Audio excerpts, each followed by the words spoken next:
empresarial, como una escuela de negocios. Pero bueno, pueden ir viendo por lo pronto lo que tenemos ahí. Hay algunos paquetes, hay unos buenos descuentos inclusive para poderlos, ustedes los pueden tomar. ¿Ya se subió la presentación? Ya, listo. Ya está. Bueno, pues entonces vamos a empezar. También ya tenemos más personas conectadas y pues todos son bienvenidos. Y vamos a empezar a ver. Yo le voy cambiando aquí con esta. No puedo utilizar este instrumento. Una vez que lo oprimo, sí. Ya más tarde la primera vez. Ahí está.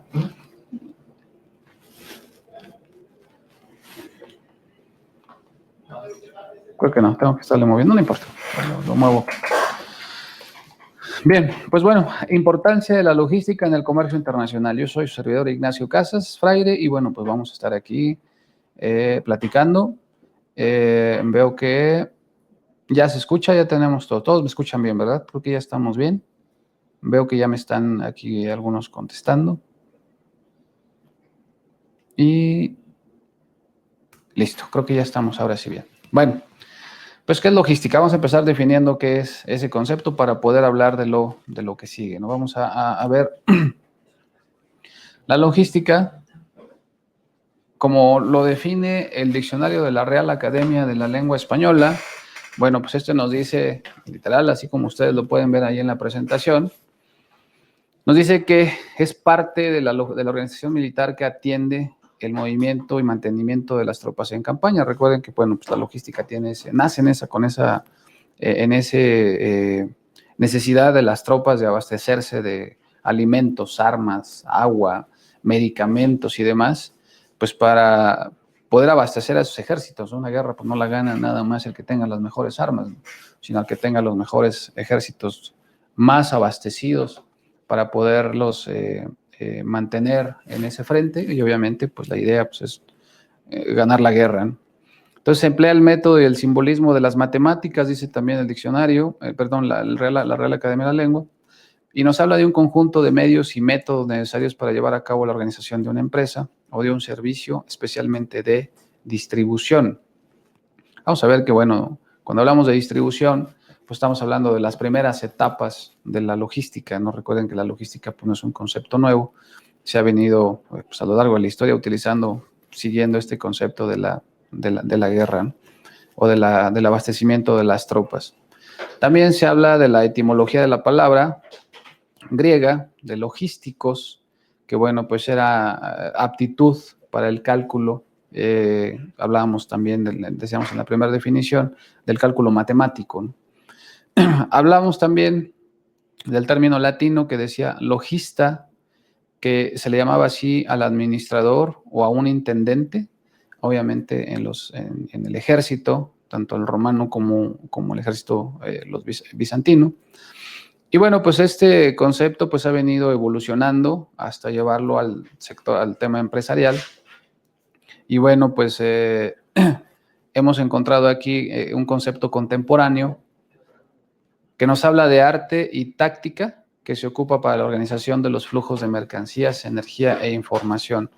De esta manera, pues encontramos que logística, como nos dice el Council of Logistic Management, que es el proceso de la cadena de abastecimiento que planea, organiza, dirige y controla el eficiente y efectivo flujo de bienes y servicios desde los proveedores hasta el punto de consumo, y esto pues buscando satisfacer los requerimientos de los clientes. Entonces, el Council of Logistic Management pues, nos da una definición más clara. Ustedes se fijan, se parece mucho al concepto de administración, planear, organizar, dirigir y controlar. Aquí nos habla de ese proceso de la administración y nos habla de que pues, vamos a administrar, organizar, dirigir y controlar pues, ese flujo efectivo de mercancías y de bienes para lograr un acometido, que es hacer que las mercancías lleguen al punto final.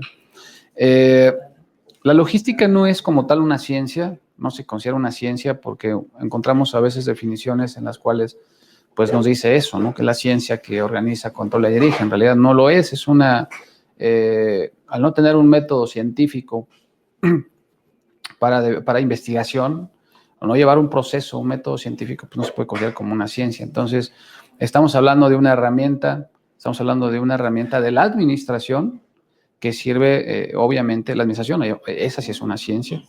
Y bueno, pues dentro de la administración encontramos nosotros, pues obviamente las disciplinas como los negocios internacionales, encontramos disciplinas como el comercio internacional, encontramos la disciplina de la logística, y bueno, pues sirve finalmente como una herramienta dentro de la administración que nos habla de ese manejo efectivo de los flujos de materiales, inventarios para hacer llegar a las cosas donde tienen que estar.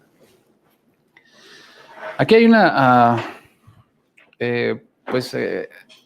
diferenciación, ¿no? ¿Qué es la logística militar versus lo que sería la logística empresarial? Y aquí hacemos alusión a una analogía.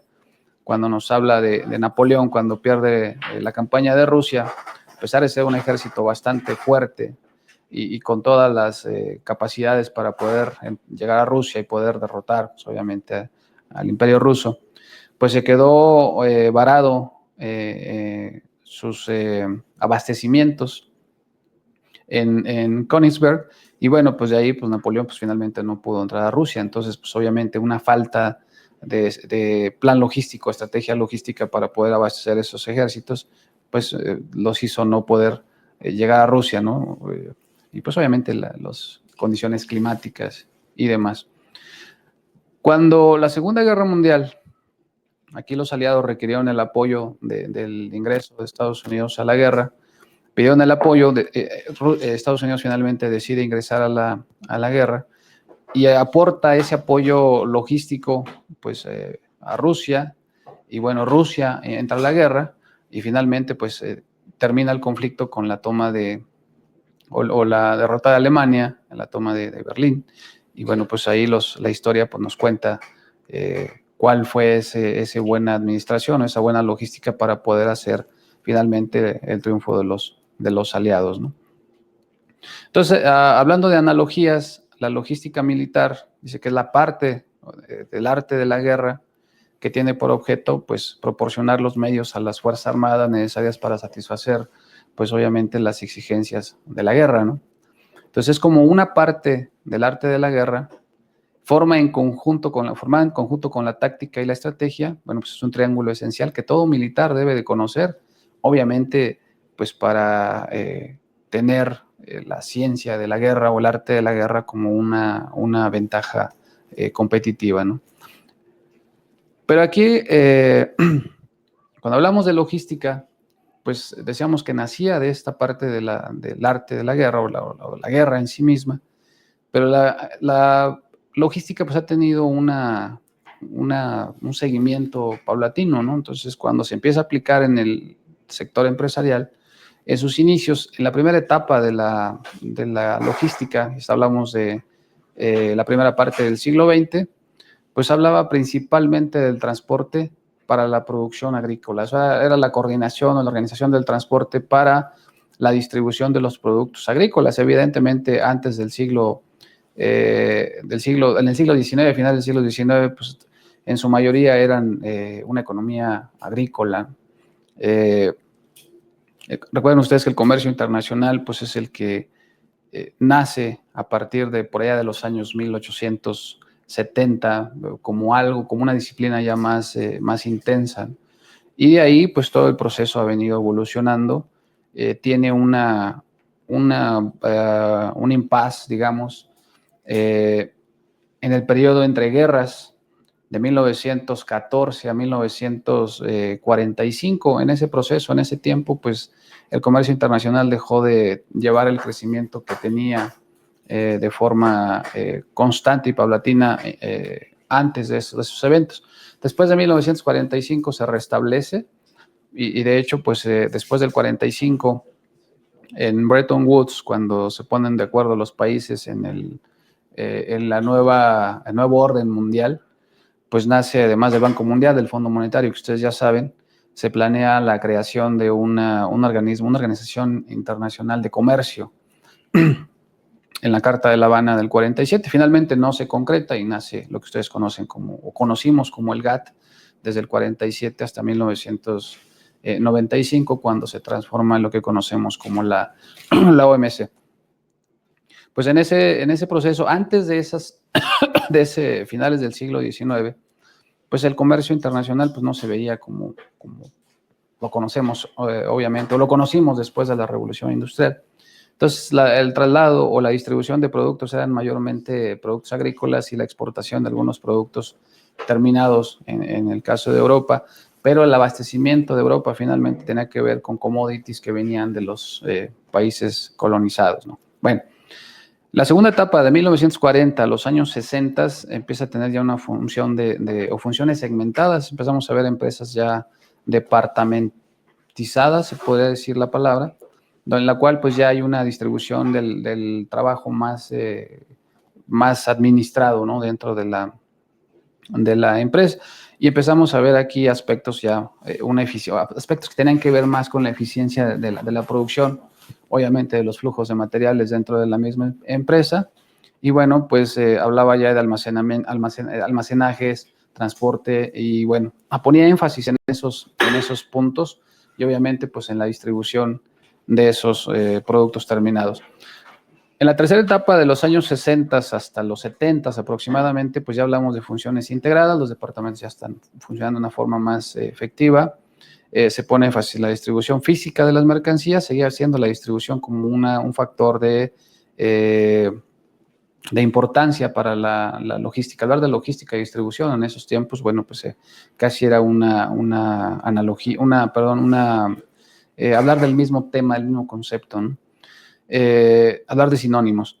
La logística integró la gestión de los materiales y la distribución física dentro de los límites, obviamente, de la empresa. Todavía nos hablaba de terciarización y lo que hoy conocemos como las empresas 3PL, 4PL y demás, ¿no?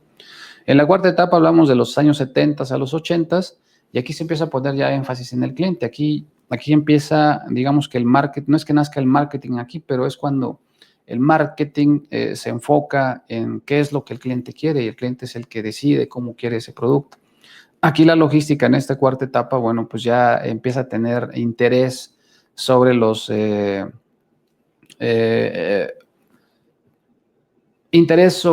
las patrones de consumo. Aquí el cliente es el que determina cómo quiere ese producto y lo que hace la empresa es buscar satisfacer esa necesidad. Por eso decimos que aquí el marketing tiene pues ese auge o ese nacimiento para poder ahora cambiar. Ya no es lo que la empresa produce y lo envía al público para que éste lo consuma.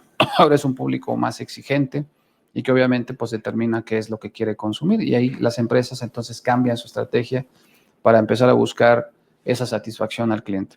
Aquí se empieza a hablar de competitividad, nacen términos como competitividad. Ustedes recuerden a Michael Porter, pues ya en los 80s ya hablaba de aquellas empresas que para ser exitosas inclusive en el comercio internacional, recuerden obra doctoral precisamente de Michael Porter, donde estudia 100 naciones y habla acerca de cuáles son por qué esas empresas o por qué esos países están exportando más que otros. Entonces se da cuenta él o encuentra que lo que diferenciaba a las empresas en el contexto internacional, pero justamente era la competitividad. Eran empresas competitivas que habían triunfado en un mercado local y que salían a conquistar los mercados extranjeros. Y eso lo convierte como esa ventaja competitiva para poder ser exitosos a nivel internacional. Entonces empieza a poner énfasis ya en esos temas. Aquí obviamente hablamos ya de la internacionalización de la producción y hablamos de la evolución de las tecnologías. Esto les suena a ustedes como globalización, ¿no? Lo conocemos como la globalización.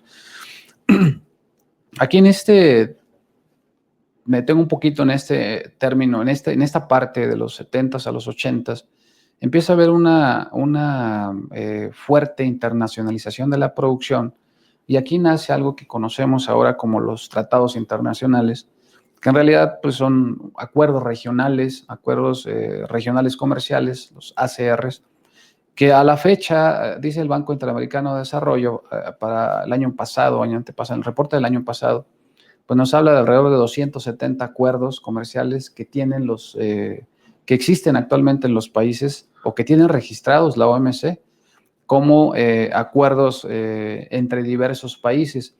México obviamente no está exento también a esos acuerdos. Recientemente negoció nuestro país el Telecán, que se va a llamar A partir de ayer dijo la Secretaría de Economía que se va a llamar TEMEC. Le habían llamado AMEC antes de todo esto, la Secretaría de Economía. Bueno, pues el nuevo gobierno ha decidido por consulta que se va a llamar TEMEC. Bueno, es el nombre coloquial que le vamos a dar en México. Pero el acuerdo, pues es este acuerdo México, Estados Unidos, Canadá, pues es uno de los más importantes, si no es que el más importante de México. Bueno, pues es uno de los más importantes, inclusive a nivel internacional. Otro que se cierne es el TPP 2 o el TPP 11, que es este acuerdo del cual Estados Unidos pues ya finalmente no decidió estar, pero que posiblemente en el futuro Estados Unidos se integre, y no nada más Estados Unidos, sino otros países se vayan integrando a este mega acuerdo, que es un acuerdo le llaman de última generación, que son acuerdos mega regionales, que ya no solo abarcan a una cierta parte del país, sino en general a todo el mundo. Entonces, esto tiende a ser la nueva era de los tratados internacionales, y en los cuales ha permitido justamente las cadenas globales de valor y la fabricación de productos, ya no solo en un solo país, sino en una diversidad de países. Entonces, mega acuerdos como este que se avecina, que es el TPP, pues va a permitir todavía cadenas globales mayores a las que conocemos actualmente, y se va a tener que reformar inclusive esto que conocemos como las reglas de origen, que solamente supeditan el hecho en o el marcado de país de origen cuando rebasamos cierto porcentaje de integración regional o integración nacional. Entonces, esto se va a reformar, vienen cambios muy importantes en el comercio internacional, y tiene que ver precisamente con este avance de la globalización. Estamos llegando a un punto más óptimo, digamos, en el cual pues ya las barreras arancelarias han sido prácticamente eliminadas, y con este tipo de acuerdos se van a ir eliminando aún más.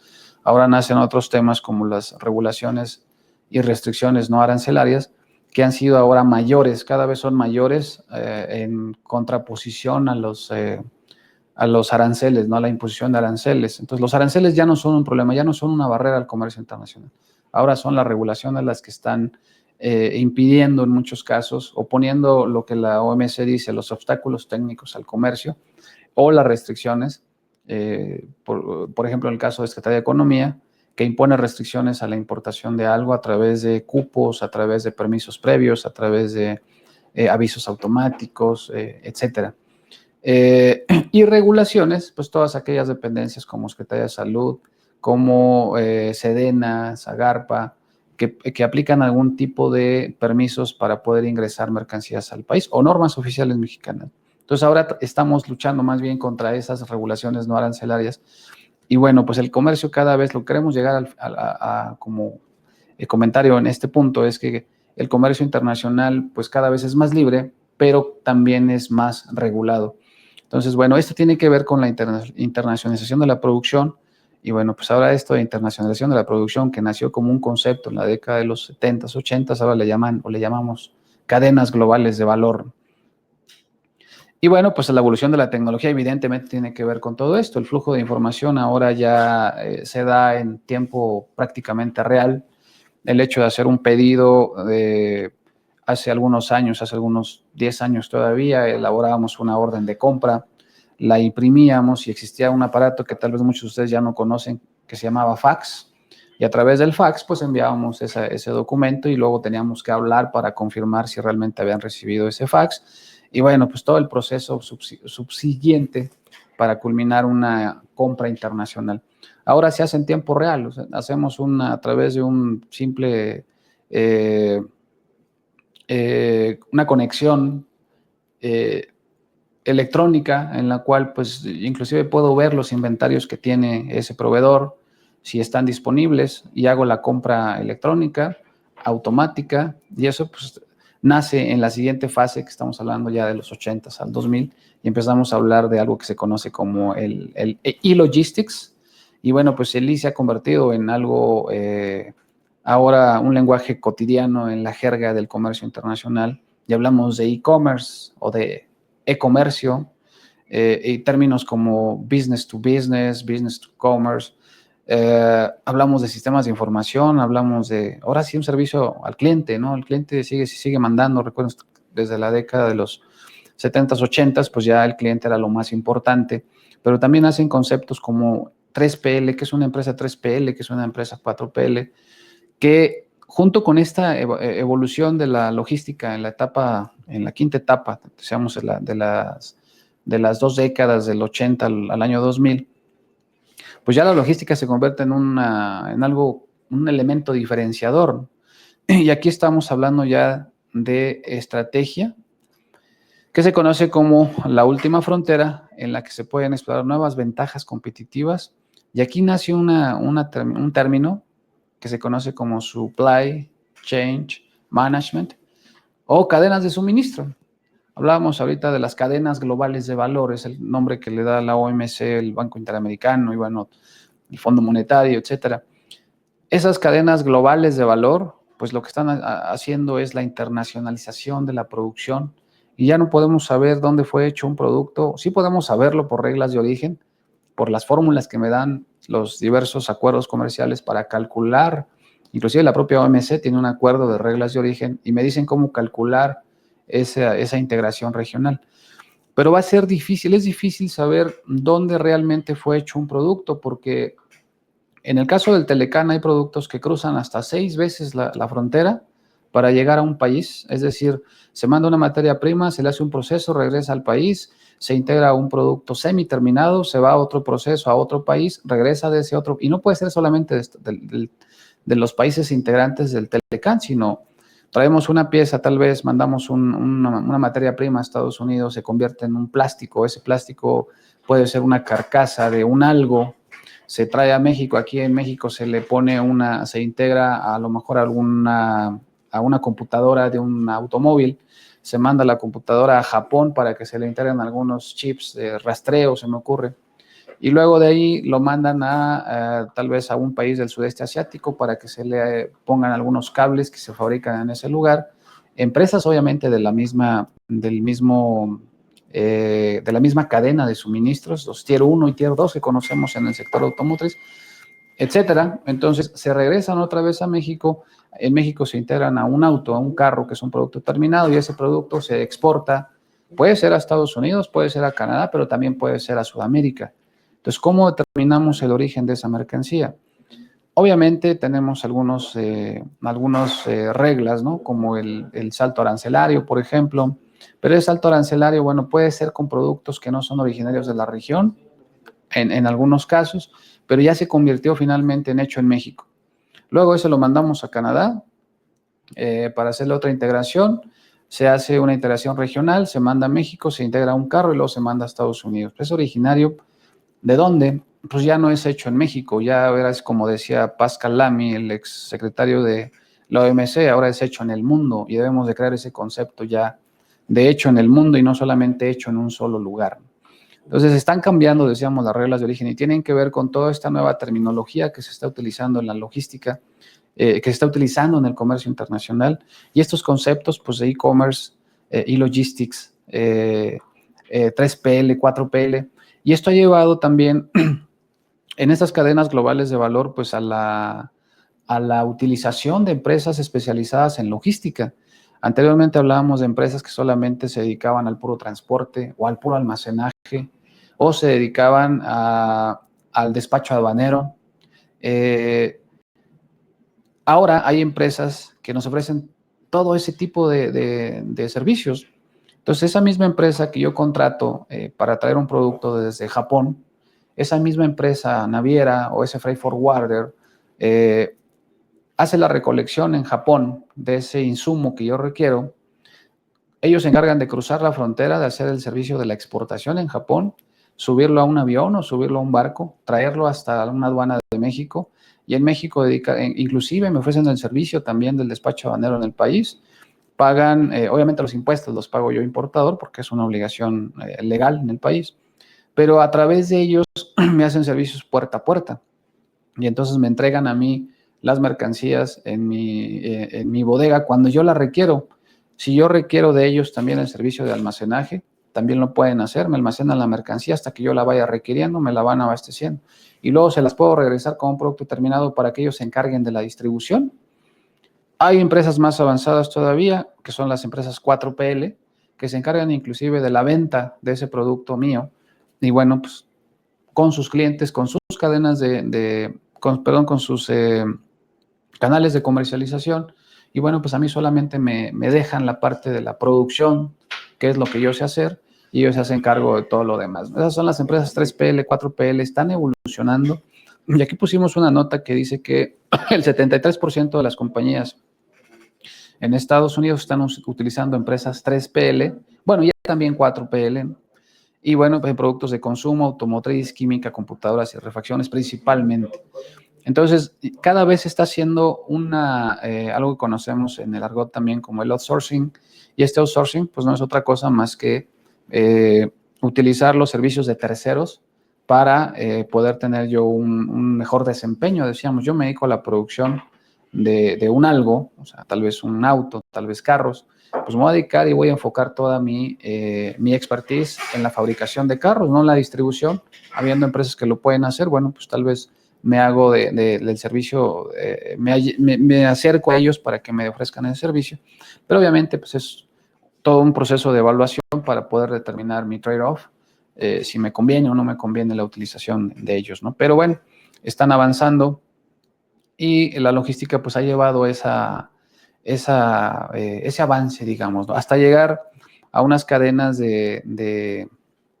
globales de valor, unas cadenas de logística internacional que me permiten pues hacer cada vez más fluido la mercancía. Aquí esta presentación, bueno, en esta parte aquí no funciona porque se convirtió a un PDF, pero en esta plantilla ustedes pueden ver aquí los sujetos que participan en una cadena logística internacional. Tenemos un exportador, tenemos a BUSEM en el caso de México, que es la BUSEM, es la Ventanilla Única de Comercio Exterior, mal llamada BUSEM, debería llamarse Ventanilla Digital de Comercio Exterior, no sé su nombre correcto, pero bueno, le llamamos Ventanilla Única de Comercio Exterior porque a nivel internacional la Organización Mundial de Aduanas así la sugirió en el convenio de Kioto, revisado en 1999, nos habla de una ventanilla única en la cual podemos hacer todos los trámites de comercio exterior en un solo lugar y bueno, para poderlo hacer. Sabemos que no funciona así. La ventanilla única en México pues todavía está en un avance. Si lo pudiéramos medir, diríamos, a mi criterio, es muy personal, está en algún 30% de lo que realmente debe o lo que sugiere la Organización Mundial de Aduanas para que funcione una ventanilla única. Sin embargo, una exportación, le avisamos a través de BUSEM, le avisamos al SAT que vamos a hacer al SAT, Servicio de Administración Tributaria, que vamos a hacer una exportación. Le notificamos primero, antes de enviar las mercancías a la aduana. Obviamente lo hacemos a través de un agente aduanal. El agente aduanal, decíamos, es obligatorio en el caso de México, aunque el artículo 40 de la ley aduanera ya dice que podemos utilizar el despacho directo, en el que no es necesario los servicios de un agente aduanal. Tenemos un curso ahí en Academia Mexiworld, por cierto, para que ustedes lo consulten. De hecho, lo subimos este fin de semana, todavía está en edición, pero lo tenemos el próximo fin de semana para que ustedes vean cómo se convierten o cómo pueden convertir a su empresa en un exportador directo sin la utilización de los servicios de un agente aduanal. No es sencillo, pero en fin, pueden revisarlo ustedes en el curso. Enviamos la información a través de BUSEM al SAT notificándole de la exportación. El agente aduanal simultáneo a esto hace un pedimento, una proforma de pedimento. Cuando yo tengo el acuse de BUSEM de COBE y obviamente mi CFDI, pues es la factura de exportación o el documento digital, el cual estoy facturándole a mi cliente en el extranjero. El agente aduanal lo pone en el pedimento y bueno, pues lo envía, hace la recolección de la mercancía, mi transportista lo lleva a la aduana de salida. La aduana de salida obviamente ya sabe esto le llaman declaración de exportación a nivel internacional, la declaración anticipada de exportación, porque le tengo que notificar previamente, no puedo llegar yo con la mercancía ahí y quiero exportarla, no, hay que hacer ese proceso del pedimento de exportación, el COBE, el CFDI y bueno, los e-documents que también se hacen a través de BUSEM. Y entonces con el transporte y demás mandamos el pedimento del transportista o ahora el DODA que le llaman, el documento de operación aduanera, una cosa se llama el acrónimo DODA, el documento de operación de despacho aduanero, algo así se llama. Ese DODA antes se llamaba relación de documentos, y antes de eso existía pues solamente el pedimento de transportista, que era el que ustedes conocen con el código de barras. Antes de eso existían 4 pedimentos originales que se entregaban a la aduana cuando hacíamos una exportación o una importación: el del agente aduanal, el del importador, el de la autoridad aduanera y el del transportista. Esto ha ido, la idea de BUSEM pues, es dejar esto que le llaman la aduana sin documentos o el paperless, cada vez utilizar menos documentos para todo hacerlo de forma electrónica. Y así en el 2013, en la reforma de 2013 de la ley aduanera, pues nace lo que se conoce como el sistema electrónico aduanero. Y ese sistema electrónico aduanero, pues lo que permite es el envío de información electrónica, como el pedimento, por ejemplo, o los COBES, todos a través de este sistema electrónico aduanero. Y bueno, pues ya no utilizar papel. En el futuro, y no mucho tiempo falta para ello, pues solamente se podrán presentar ustedes con una hoja simple, con un código de barras, bueno, el QR que le llaman ahora, y ese QR pues ya va a ser la información vaciada ahí en ese código, y la autoridad aduanera o el dictaminador aduanero pues podrá revisar al momento de modular el pedimento, pues podrán revisar la información ahí con tan solo escanear ese código de ese QR, ¿no? Para allá va la tendencia. En el caso de exportaciones, el CFDI, yo creo que estamos hablando no ya de mucho tiempo, tal vez 1 año o 2 años.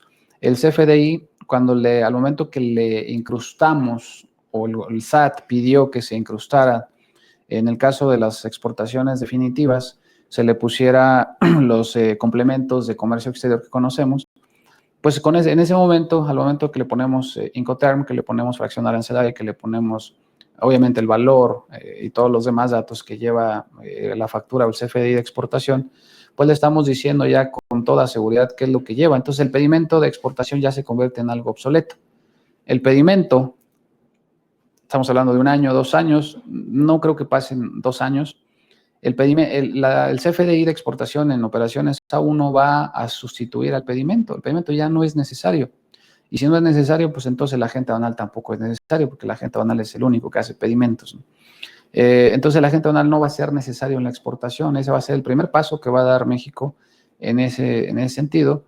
Y después de ello, en la importación, al existir ya el despacho directo y en el cual ustedes pueden importar de forma directa, digo, no se puede hacer todavía de forma precisa porque hay que hacer revisión de mercancía, hay que hacer previos, hay que hacer todo eso.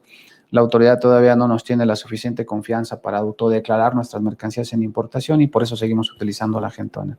Además, las sanciones son muy fuertes en el caso de si traigo mercancías que exceden lo que yo realmente esperaba, tal vez, si excede el 10%, por ejemplo, de lo facturado por mi proveedor, pues hay una retención de mercancía, posiblemente un embargo precautorio, y es factible para el inicio de un procedimiento administrativo en materia aduanera.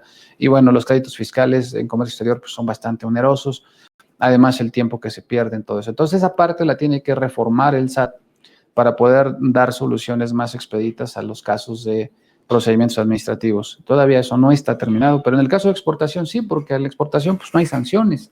En exportación no pueden sancionar por tal vez facturar mercancías, por ejemplo, de más o de menos, ¿no? Existe una multa para ello, pero al no haber recaudación fiscal, pues entonces para el SAT no le importa mucho el hecho de vigilar tanto las exportaciones. Además, este país lo que trata de fomentar, pues es precisamente eso, que la gente exporte.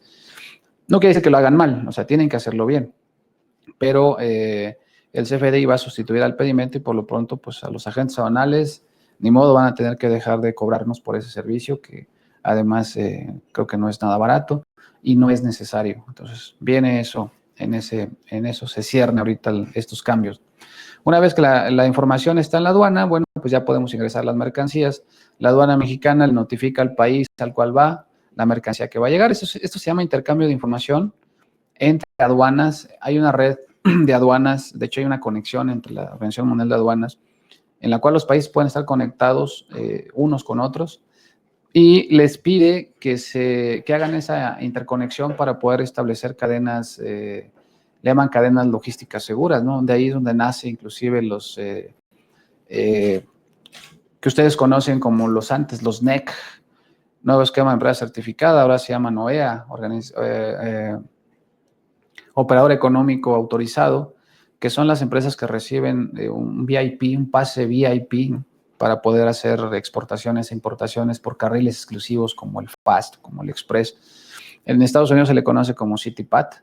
En México se le llamaba NEC, ahora se le llama OEA. OEA es la recomendación que da la Organización Mundial de Aduanas para que se llamen todos a nivel mundial. No están homologados todavía. México tiene algunos acuerdos o está negociando algunos acuerdos de reconocimiento mutuo con otros países para que se reconozcan esos beneficios que le dan, que México, el sistema aduanero mexicano le da a los exportadores mexicanos, a los importadores mexicanos que son OEA, pues se los den también a los CityPath y a su vez Estados Unidos les dé esos beneficios a los OEA en Estados Unidos, lo mismo en Canadá, lo mismo en otros países del mundo, ¿no? Que se reconozcan pues esos beneficios que tienen esas empresas certificadas. Entonces, hacia allá va, esa es la tendencia que sigue el comercio internacional. Y bueno, siguiendo aquí con el tema, pues una vez que la aduana ha recibido la mercancía, permite el acceso, se carga el transporte internacional y se va. Obviamente llega a la aduana de importación. Y aquí en la aduana de importación, pues es el eslabón más complicado en toda una cadena logística internacional. Las aduanas tienen la función de recaudar impuestos, tienen la obligación de hacer cumplir la legislación aduanera, obviamente en ese país, y bueno, pues la finalidad es regular el comercio internacional, o sea, que se cumpla la legislación o se cumpla la disposición establecida en el código arancelario, en el código aduanero. Y bueno, pues en México ya sabemos que el cumplimiento aduanero, el trade compliance, pues tiene que ver mucho con, obviamente, la ley de comercio exterior, obviamente la ley aduanera, la ley del IVA, la ley del IEPS, los reglamentos de las leyes, obviamente la ley del Impuesto General de Importación y de Exportación, y todo ese complejo, las reglas, obviamente las reglas generales de comercio exterior y las reglas generales de la Secretaría de Economía, los boletines, es decir, y todos los reglamentos de esas mismas leyes. Entonces, es un complejo bastante tedioso el conocer del comercio exterior mexicano. A nivel mundial también existe esa normativa, es decir, tenemos que cumplir, si vamos a exportar a cualquier país, pues tenemos que tener evidentemente conocimiento de la legislación interna de ese país para cumplirse. Son a veces más laxos en el tema del cruce de las mercancías, como en el caso de Estados Unidos. Pues para Estados Unidos es casi insólito que yo detenga, no yo detenga, sino que el mismo puerto, por su alto nivel de comercio como el de Manzanillo, un contenedor se tarde ahí 8 días, un contenedor se tarde 5 días. Para ellos es algo extraño porque sus aduanas son mucho más eficientes. Tienen otra forma de operación. Estados Unidos, Canadá, Europa tienen algo que se conoce como un despacho anticipado, en el cual pues ustedes hacen una declaración de importación antes del arribo de las mercancías, mucho antes, hasta 15, hasta 30 días antes del arribo de las mercancías, y pueden pagar los impuestos bajo la información que tienen ustedes documental. Si no quieren pagar los impuestos, no los pagan. La misma aduana les da un beneficio de, pues, una especie de crédito en el cual pues, se genera el adeudo. Cuando la mercancía llega, se recibe, se tiene un cierto cantidad de días, 10, 15 días, hasta 30 días en el caso de Canadá para pagar los impuestos posteriores al arribo de las mercancías. Es decir, el nivel de credibilidad es muy amplio. En el caso de México, bueno, pues conociendo importaciones como la que se vende en el centro de la ciudad, que sabemos que mucha piratería y mucho, pues no sé, mercancía que no corresponde con lo real. Entonces, pues es difícil poder confiar en una importación o en un contribuyente mexicano, aunque, pues obviamente los OEAs o los NEC, pues son clientes, digamos, para el SAT confiables y son sujetos confiables a los cuales pues se les podría permitir hacer este despacho anticipado. Entonces, en México es un poco complejo, eso genera un cuello de botella y Manzanillo, que es una aduana pues bastante bien equipada, pues no tiene abasto, no se da abasto con la cantidad de comercio que tiene porque las mercancías todas llegan a almacenarse. Ese es un error en la logística internacional. Eso no lo hace jamás Singapur, no lo hace China, no lo hace Canadá, no lo hace Estados Unidos. Y por eso México no ha podido salir de la calificación de 56, 70, o sea, siempre en este ranking internacional, pues no ha podido rebasar o no ha podido salirse de esos 50, 70 más o menos de la medición, donde se miden alrededor de 160 países, 180 países, un aproximado, y se mide el desempeño logístico de los países. Entonces México no ha podido salirse de ese 70, de ese 60 y tanto, 65. Quiere decir que hay alrededor de 65 países mejores que México haciendo logística. Chile inclusive tiene mejor ranking que México. Sabemos que Chile es un país más pequeño, con menos habitantes, menos problemas, pero México el problema ha sido ese, que no ha evolucionado en la parte de diseñar otros modelos del despacho aduanero. Por eso tenemos pues un retraso en Manzanillo, por eso Veracruz, la cantidad de comercio pues lo rebasa. Y no es que rebase la capacidad del puerto, lo que pasa es que el mecanismo del despacho es obsoleto, ya no funciona de esa manera. Los permisos otorgados por economía tardan 10 días hasta un simple aviso automático. En el caso de Zagarpa, la programación de una visita, de una inspección ocular para importación de alimentos, por ejemplo, en Manzanillo, o sea, es increíble que tarden 4 o 5 días porque no tienen capacidad, porque el almacén no puede mover el contenedor, por 20,000 pretextos. Entonces, eso va a letargar mucho un despacho aduanero y por eso México siempre mantiene esos rangos. Entonces, es complicado, no depende de nosotros, pero en unas cadenas logísticas globales en las cuales, pues, debería de ser ya diferente, México todavía está un poco rezagado. Esperemos que pues en el futuro empiece a mejorar y que vaya eficientando cada vez más pues esos procesos, ¿no? Con base en eso, nos dice vamos a la siguiente. Bueno, vamos aquí, estamos aquí. La logística internacional lo dice Douglas Long, que escribió un libro muy conocido en logística internacional, de hecho se llama Logística Internacional. Logística Internacional, la administración de la cadena de abastecimiento global, nos dice ahí, nos da una definición propia, dice: la logística internacional se describe mejor como un proceso por medio del cual el comercio internacional de mercancías es llevado al mundo real en un sentido operacional. Es decir, la logística hace que el comercio funcione. El comercio internacional lo negocian los políticos, lo negocian los funcionarios públicos de los gobiernos, se ponen de acuerdo en reglas de origen, se ponen de acuerdo en inversión extranjera, se ponen de acuerdo en 20,000 cosas, en obstáculos técnicos al comercio, se ponen de acuerdo en las regulaciones, etc. Pero, pues la logística es la que hace, finalmente los que hacen la logística son las empresas, ¿no? Las empresas son las que hacen las compras internacionales. Los gobiernos no compran, los gobiernos solamente tienen la función de establecer un piso parejo para que las empresas puedan hacer negocios. Eso es lo que dice Porter y esa es la finalidad de que los gobiernos vayan y negocien tratados. Ahora, ¿qué fue primero?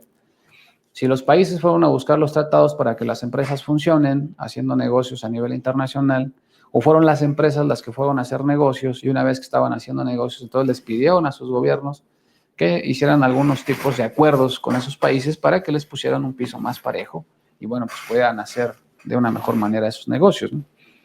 Pero eso es como preguntarnos qué fue primero, si el huevo o la gallina. El caso es que ahora una ventaja competitiva pues es precisamente tener esa infraestructura logística para que las empresas pues puedan hacer esos intercambios internacionales. Y aquí nos dice Douglas Long que la logística, bueno, pues describe mejor ese proceso por medio del cual pues el comercio internacional de esas mercancías pues se lleve a un mundo real, ¿no? Un sentido de operación real y pues se haga efectivo ese intercambio internacional. Dice que la esencia de la logística consiste en el traslado de bienes a través de congestionados puertos, aeropuertos, ferrocarriles, barcos, camiones o aviones y pues despachados a través de las fronteras. Logística, entonces, dice Long, es un proceso que integra financiamiento comercial, transporte, seguros, aduanas, control de exportaciones, acuerdos comerciales y diversidad cultural.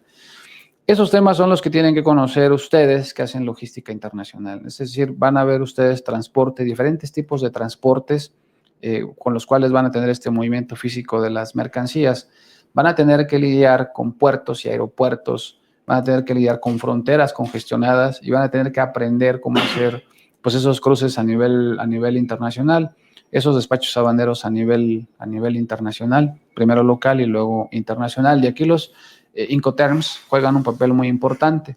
El hecho de ustedes poder manejar a los Incoterms como un lenguaje cotidiano en la negociación comercial, pues es algo crucial. O sea, no pueden prescindir ustedes de ese desconocimiento. Porque aquí nos describe cuáles son mis obligaciones como exportador y cuáles son las obligaciones de mi cliente.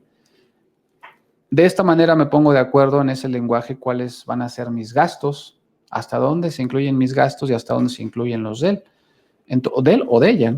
Entonces, los Incoterms juegan aquí un papel muy importante. Y bueno, pues Douglas Long nos dice que logística es hacer finalmente que las cosas se muevan. Pero ¿cuál es la diferencia? Decíamos al principio con cadena de suministro. ¿Qué es la cadena de suministros? Para empezar, y aquí nos dice Philip and Jimmy Levy, nos dice que cadena de suministro pues es un conjunto de empresas que están eficientemente integradas por los proveedores, fabricantes, distribuidores, vendedores, mayoristas o detallistas, todos coordinados entre sí para poder hacer pues finalmente que un producto llegue hasta el consumidor final. Aquí tenemos proveedores, fabricantes, distribuidores y consumidor final. Estos eslabones son los principales que tenemos en estas empresas conjuntadas, o estas empresas que se ponen de acuerdo para poder hacer que esto funcione. Entonces, todos están coordinados por medio de relaciones de colaboración, obviamente, contratos de compra-venta, a través de acuerdos entre ellos, contratos privados, para que esto pues se dé en tiempo, en forma, en lugar. Estas cadenas no es otra cosa más que las cadenas de suministros, pues es justamente esos eslabones bien amarrados, en los cuales lo que buscamos son tiempos de entrega precisos. Y aquí nace un concepto que ustedes conocen como el Just in Time, que nació por allá en la década de los 80s. Y bueno, pues lo que hacía era precisamente tener esas cadenas también sincronizadas, de tal forma que me reduzca los costos en almacenamientos, en viajes o transportes en falso y otro tipo de a lo mejor entregas no realizadas, entregas no concretadas. Y bueno, pues este término just in time pues nos habla precisamente de eso. El cross-border, que también nos habla, el cross-docking, perdón, que nos habla también de entregas sin almacenamiento, entregas de transbordo de mercancías en un tiempo mínimo y que tiene que ver, obviamente, con los canales de retail para poder llegar al consumidor, finalmente productos principalmente perecederos, ¿no? Productos que no pueden estar dentro de una cadena de distribución, una cadena logística mucho tiempo, tienen un periodo de vida muy corto y por lo mismo pues tienen que tener esa cadena estrecha en la cual permita que esto se realice. Aquí podemos ver una figura, digo, no nos detenemos mucho en esta parte, tenemos ya poco tiempo, pero bueno, estamos hablando de aquí de que vamos a hacer estas cadenas, vamos a ver lo más fácil aquí. Este gráfico pues nadie lo entiende, pero finalmente ustedes ven infinidad de empresas, todas relacionadas, todas haciendo negocios, todas poniéndose de acuerdo, todos coordinados de una forma tal que creen unos materias primas, un producto semiterminado que van a una industria para fabricación, de esa fabricación de producto terminado se manda a distribución de los diferentes canales, si es un distribuidor directo, si es con intermediarios, etcétera. Si hay un retail al final, pero al final la idea es que el consumidor pues esté contento. Recuerden que la logística cuando se empieza a transformar empieza a hablar de la atención al cliente. Ahora el cliente es el que decide y todo esto va en función a las necesidades que tiene este cliente, se me va a marcar la tendencia y aquel que escucha a sus clientes pues decía Porter que tendrá una ventaja competitiva y bueno pues podrá tenerlo a su favor. Pero ¿por qué es importante la cadena de suministros? Pues porque hoy en día resulta una ventaja competitiva. Aquella empresa que tiene un control más preciso de sus inventarios, de su transporte o de su logística o su plan logístico, bueno, pues es una ventaja competitiva para poder llegar a un mercado mejor, ¿no? El e-commerce, fíjense simplemente en Amazon, en eBay, pero sobre todo en Amazon. Amazon, ustedes en un solo lugar hacen un pedido, compran algo y Amazon se los entrega. Si ustedes se suscriben a Amazon, inclusive tienen una entrega garantizada el siguiente día. Entonces, se ha convertido en una ventaja competitiva que Amazon sea ese canal de distribución que muchos productores pues no utilizaban, ahora ya lo están utilizando y están creciendo a tener ya casi 300 millones de clientes a nivel internacional y con un crecimiento bastante importante en porcentaje día a día, ¿no?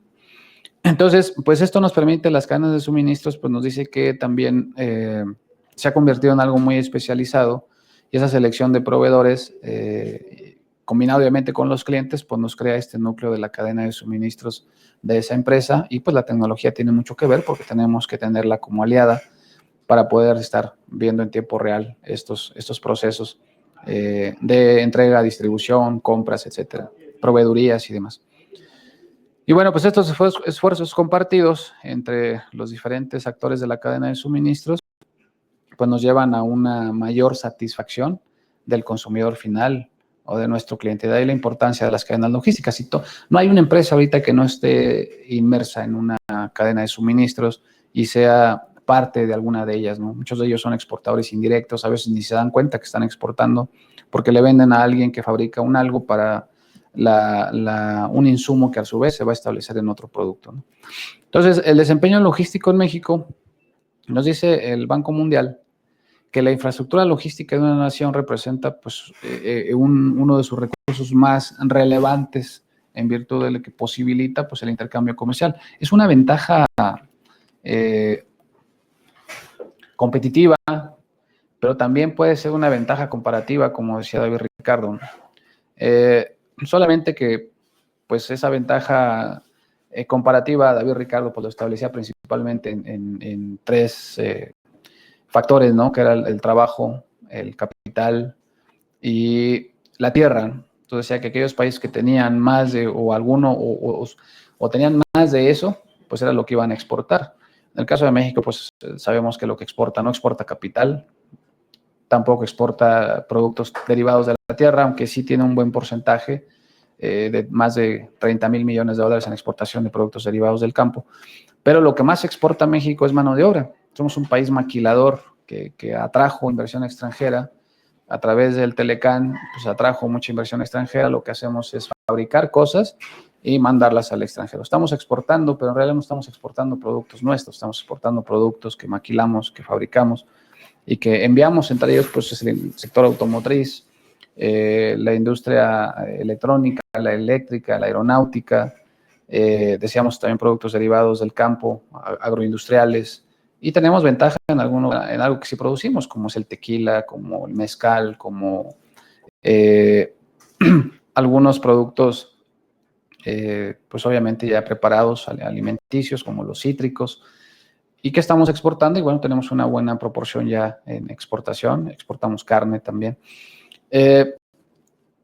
Pero somos un país que exporta manufacturas. Entonces, lo que tendría que hacer México, o lo que ha hecho México, es desarrollar una infraestructura logística cada vez más eficiente. Decíamos, a pesar de problemas como los puertos, como Manzanillo y demás, pues ha tenido unos corredores, ha desarrollado corredores logísticos que van hacia el norte.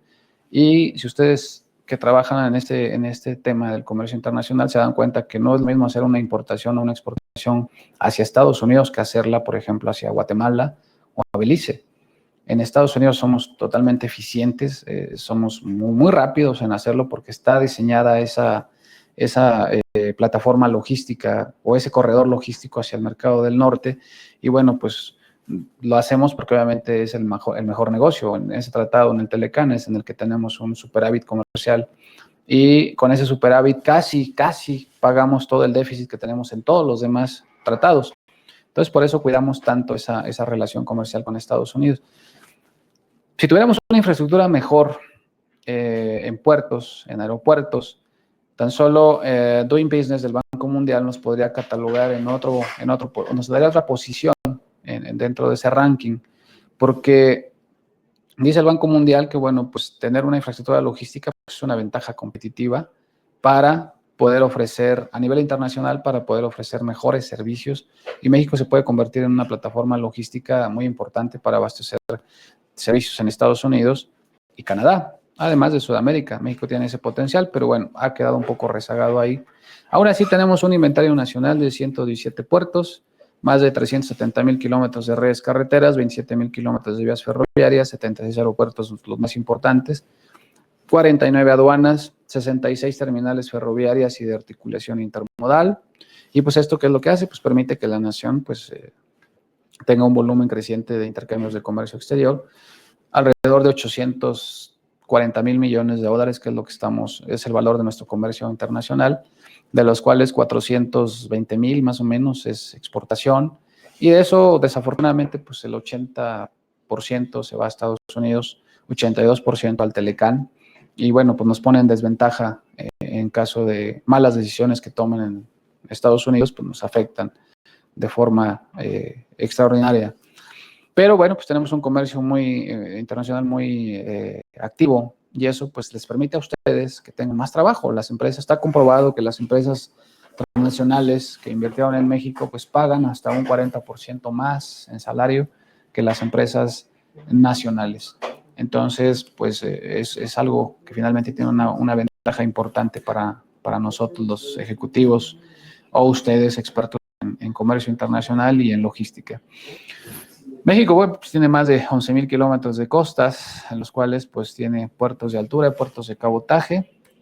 Dentro de los más importantes, pues encontramos los que ustedes ya conocen, ¿no? Los puertos de Manzanillo, Altamira, Tampico, Tuxpan, obviamente Veracruz, Dos Bocas, etcétera. Tenemos puertos muy importantes en los cuales hacemos comercio internacional marítimo. Tenemos aduanas interiores, tenemos 49 aduanas, tenemos aduanas interiores, también puertos secos, que sirven para desaforar los puertos marítimos. Y bueno, pues aquí quería mostrarles, pero ya no tenemos mucho tiempo. ¿Cuánto nos queda de tiempo? Estamos a... Ya nos pasamos a 5:30. Ya nos pasamos. Bueno, son temas muy interesantes, pero bueno, aquí lo que vimos fue un panorama muy general de lo que es logística internacional y su relación con el comercio internacional. La conclusión, pues, es sencillamente que aquellos países que desempeñan mejor la logística internacional, pues tienen a su vez un mayor intercambio comercial, porque el conocer la logística, el saber cómo mover las mercancías a nivel internacional, pues permite que los países tengan mayores flujos. Esto, decíamos, no lo hacen los países. El movimiento físico de las mercancías no lo hacen los países. Los países solamente lo que hacen es acordar entre estados cuáles van a ser las condiciones para establecer mejores ventajas o un piso parejo para que los empresarios participen en este intercambio comercial. El comercio internacional lo hacen las empresas son las que negocian, y los que hacen la logística finalmente son ustedes, los administradores, que conocen del transporte internacional, conocen de las aduanas, conocen de los sujetos que participan en ella, y con ese conocimiento ustedes podrán hacer pues mejores movimientos de mercancías y el desempeño mejor, mayor y más eficiente de las cadenas globales de valor o de las cadenas de suministros.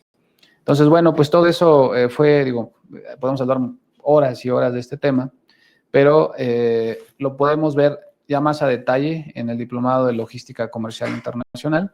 Y bueno, pues yo los invito a que nos acompañen ahí. Iniciamos el 27 de octubre y tenemos además algunos cursos modulares. Si no pueden tomar todo el curso, pueden tomar de forma parcial. Yo los invito en particular al mío, que es el de manejo práctico de los Incoterms, donde hacemos ejercicios de fijación de precio, de exportación, de importación.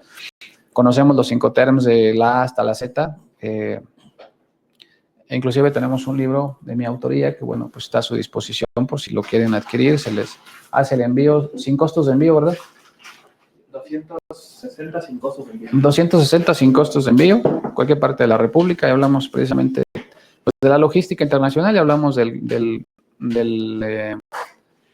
los Incoterms. Entonces, pues si lo quieren adquirir, si no, pues inscríbanse a mi curso y ahí lo estamos platicando también. Y es recomendable. Tenemos otra bibliografía que por ahí se les puede hacer llegar. Pero en fin, el caso es que los invitamos a este diplomado en logística comercial internacional. Es un diplomado totalmente práctico, vamos directamente a lo que vamos a ver. No metemos teoría, no nos metemos mucho en el detalle de estadísticas, ni lo que hacemos es, o lo que vemos es que ustedes vean cómo contratar un transporte de forma correcta, cómo cotizar un transporte, ya sea en carga consolidada o ya sea en carga completa. Conocen las rutas logísticas internacionales, conocen los corredores logísticos nacionales, conocen de Incoterms, conocen de operación aduanera y bueno, pues todo lo que implica el movimiento físico de mercancías en exportación o en importación. Entonces, bueno, pues yo los invito a que nos acompañen.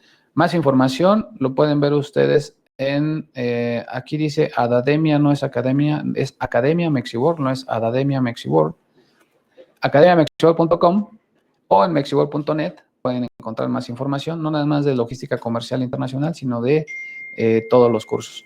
Este curso de logística comercial dura 45 horas efectivas. 40 horas efectivas, son 8 sábados. Digo, vemos cosas muy, muy precisas.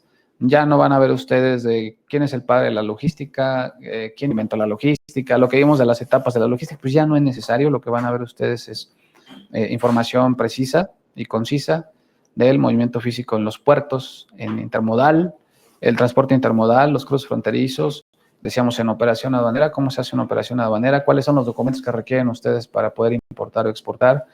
Van a conocer aquí mismo en el diplomado gente que igual que ustedes experta en el tema y que conocen, además freight forwarders, agentes aduanales y demás con quien ustedes pueden hacer networking y bueno, pues puedan seguir teniendo una relación más allá todavía después del curso. Entonces los invitamos, es un curso bastante atractivo, mucho éxito ha tenido ya, llevamos 3 años con este curso y ha sido bastante efectivo, entonces pues los sigo invitando.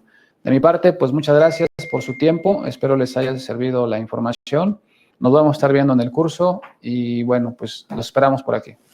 Muchas gracias por su atención y buenas tardes a todos.